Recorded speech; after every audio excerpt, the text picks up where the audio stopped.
I'm Glenn Sant. I'm our Fisheries Trade Program Leader. I'm based in Australia, but as you can see, here we are in Africa.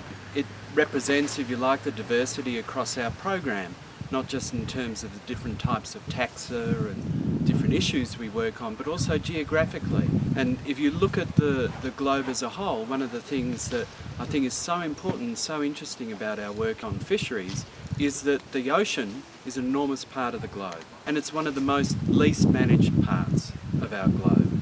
And you know, for me, one of the things that we always talk about in traffic is about who takes responsibility for our oceans, managing what is in our oceans, and how we manage what comes out of it and how we consume it. And we look through, if you like, three pillars of our work: how responsible we are about management, responsible about trade, and responsible about consumption.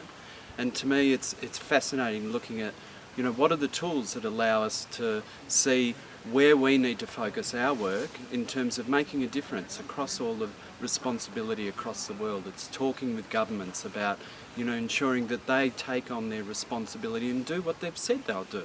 Over the years, what we've done is we've focused in on where there's priority taxa we need to look at. For example, sharks is a large component of our program. Sharks, if you like, a bedrock of the ecosystem in the marine environment, and freshwater systems, which a lot of people don't realise. And so we have a large amount of work going on sharks.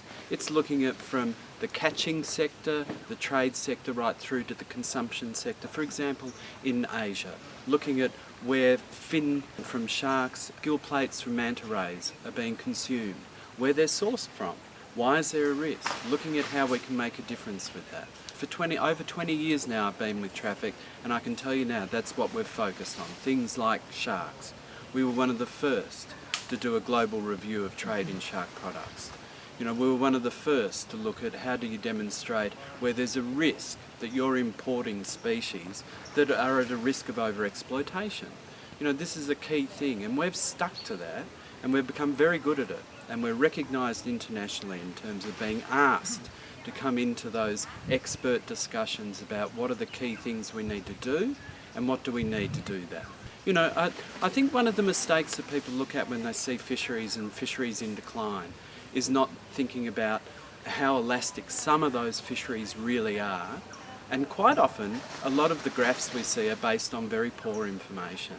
And I think if we lose sight of the fact that a decreasing trend doesn't mean give up hope.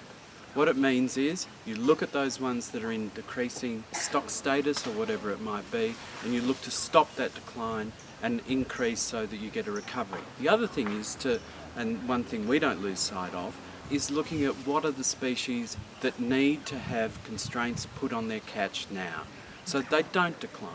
And I think that's a key thing that traffic has a key niche in all of conservation.